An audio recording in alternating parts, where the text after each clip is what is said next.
Alchemy Kitchen, and I want to show you guys how to make a cold smoke generator. Really, really simple and really effective. I decided to throw this up before the first episode because you're going to see in a lot of my videos I'm using ingredients, be it garlic or cheese or salt, that you'll hear me say I smoked it. So instead of waiting to do this later and you're going to miss out on these ingredients that really add a new level to the cooking, I decided to just go ahead and throw this up now. So to make a cold smoke generator, you can buy one, by the way. They're not terribly expensive. Like anything, they vary in price. I'll put a link to a reasonable price one down below if you want to just go buy one for about 20 bucks or so. Or you can just make one really, really easily. What I've been using is a basket from a deep fryer that broke. So I just bent the metal inside, and I got wood pellets. I don't want to spill it, but I just made like a cone, bent it up from the inside. And that's the idea. You just lay a circle around like a crescent, light it at one end, and it's slowly going to smolder. And this gives me a good 4 hours at least of smoke. If you have just like a pasta strainer or something, you can try to bend it and it'll go into the form you want, but it's springy. It's going to keep bouncing back. So if you're doing that, it'll work. You just need to just be a little bit creative. Put a screw through it or a piece of wire and pull it tight to just hold that mound up in the middle. You want like a mountain in the middle. And that'll work just as fine. I've seen people take the handle and they just take the plastic off and bend it over, put a bolt through it. That all works. Or like I said, you can just go check out the link below, buy one like that. You don't have to buy it from that link, look around, shop around. The advantage with this kind, it's a finer mesh, so I can use wood dust, but in this one the holes are bigger, but pellets work fine. They light really good, and I don't have problems with it going out. I've used wood chips in it, and that does sometimes tend to go out. But what I'll also do is just use pellets and then add wood chips on top, and that works really good as well. So I've got the smoker running, and that's the thing with cold smoke, you have a lot of advantages. Now it's going to also depend on your weather outside. If it's hot outside, cold smoking is not going to be, you're not going to have many options for it, because we can cold smoke. Of course we can cold anything, basically meat, cheese, garlic, salt, spices, butter, peppers, you name it. But when I'm doing something like cheese or butter or meat, there's that danger zone you don't want to go into with the temperature it's held at. Anything above 40 degrees Fahrenheit is going to make bacteria to grow in the meat. So cold smoking I'm usually doing if the night is cold or during the winter time. I don't want it to be too warm. If you put cheese out there and it's warm, it's going to start getting weird. But it's still cold here. We got a little bit of warm weather. It's cold again, so I'm taking advantage of it. And also the great thing about cold smoked ingredients, like I said, salt, anything like that, is if maybe you like that grill flavor, but it's just not convenient at the moment. So when I add any of those ingredients to what I'm cooking, it adds that just amazing smoke flavor to it that reminds you of grilling. Sure, you can go buy smoked salt, you can buy smoked cheese. A lot of the times though, if you look at the ingredients, it's not smoked, they put a smoke additive flavoring in it, where I really don't know what that is. I probably don't want to know what it is. I prefer to do it myself. I can make it just how I like it, with the wood I like, the length I like, and it really takes the food to the next level. Even just last night, some quick snacks, we made quesadillas with smoked cheese, and it's probably the best quesadilla I've ever made, just with the smoked cheese added. So that's it for now. I've already got the smoker running, and you're going to see the process of how I actually do the cold smoking for this stuff. And we're going to check back on it. It's been going for about 4 hours, so I'm going to let it go a couple more hours, and we'll see the final result. First episode is coming in a couple days now, so stay tuned. Please hit that subscribe button and the bell notification. You'll be notified every time a new video's out. Should be every Sunday. All right, so let's get this cold smoke generator started. First thing I'm going to do is take some wood pellets. I'm using maple because that's what I have. What kind of wood you use? I'll throw a chart up actually. Check this out. But you know, different woods have different flavors and different. Like some are more like maple is pretty mild, whereas like mesquite, that's getting much stronger in smoke flavor. So it's all depending on what I'm making, which kind of wood I'll use. Sometimes I blend them. But from this smoke generator, depends how much I fill it up. I usually get a good 4 hours smoke out of it.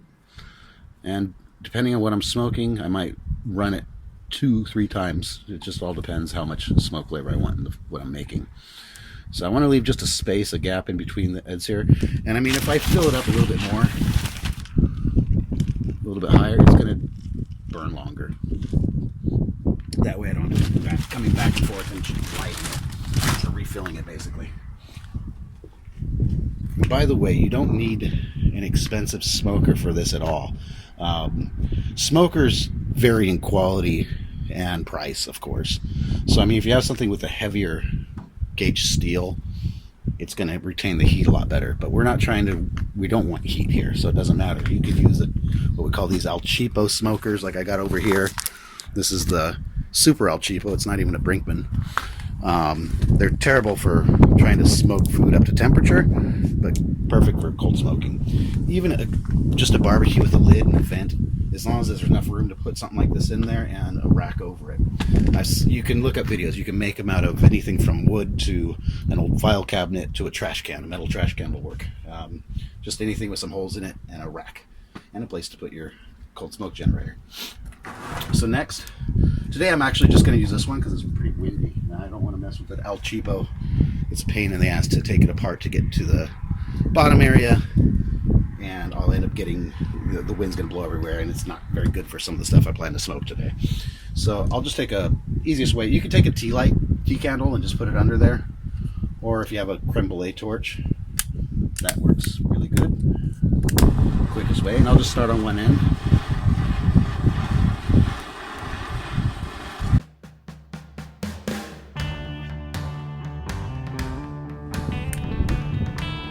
Once it's starting to burn a little bit, that'll go out and it's just going to smolder. You don't want it really on fire, but just to start it, I'll get a good small flame started. So that's ready. I like a bit stronger smoke flavor for what I'm doing today. So I'm also going to add some mesquite wood chips. The wood chips will work, but they tend to go out easier. You have to check them more often. The pellets will burn no problem. So if I already have pellets and I just add some wood chips over it, that works too. No need to soak these ever, really, but especially for this, it's pointless. It's probably just going to make it go out. A little bit of mesquite to add some extra flavor. And that's it. Now I can go ahead and place this in the smoker.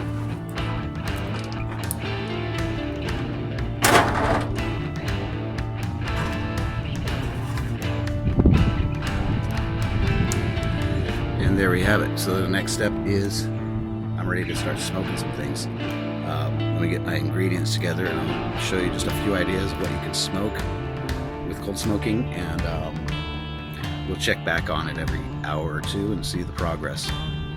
So my cold smoke generator has been going for about 20 minutes or so now. It's already producing a lot of smoke. It's burning how it should. Smoldering, I should say. And I already threw in some of my stuff. That's butter. Actually, the first time I'm trying it, I put it in the freezer a bit first for about a half hour, and I put it in foil like this because it's a bit warmer than I'd like it to be today, so in case that melts, I don't lose it. Up here I've got some, it's like camembert cheese, a whole head of garlic, some different chili peppers, and a large paprika. And next I'm going to smoke some spices, so I've got paprika here, and since this is kind of fine, I'm just going to pour it in this aluminum pan. And what I got to do is try to make it as flat as possible, spread it out as much as possible, but I'll come back and give it a stir every like half hour or so. I do salt the same way. It comes out fine, but an easier way to do salt, like kosher salt or something that's not as fine grains, you get yourself a splatter guard like this.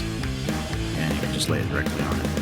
I think the paprika will just fall right through this and I'll lose a lot of it, so I'll just come back and I'm gonna flatten it out as much as I can and kind of shake it up, stir it every once in a while. So we'll come and check back on this in about an hour or so and see how it's looking. It's been about an hour and a half or so. We're gonna go ahead and just take a look at this.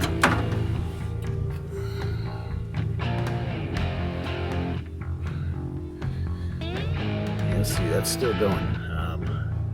It'll last for quite a while. Put a lot of pellets in, and butter's melting a little bit, but not too bad. And you can see the cheese is just starting to get some color to it. So yeah, we'll check back in another hour or so. Okay, good. Check about 3 hours into it. The butter's totally melted, but I'm gonna just collect it into a jar and it'll be okay, I think. And yeah, 3.5 hours or so, and this is almost burnt out, so I'm going to load it again and start it over. I gave everything a flip, but it's all taken a nice color. It's a little bit darker on the other sides. And we'll come back and look in a few more hours. So about 8 hours later, just filling up that cold smoke generator twice. It's still going, but it's long enough that I'm going to start pulling the stuff now.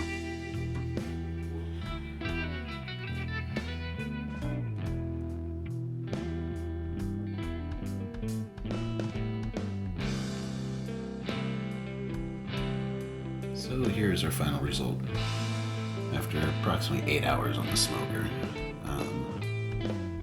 The butter melted, but I was able to collect it in the foil, so just poured it back in here, mix some herbs in there, and we'll throw it in the fridge. And just put the smoked paprika back in the original container, label it later. And that's it. Time to try to cook something up real quick with this stuff.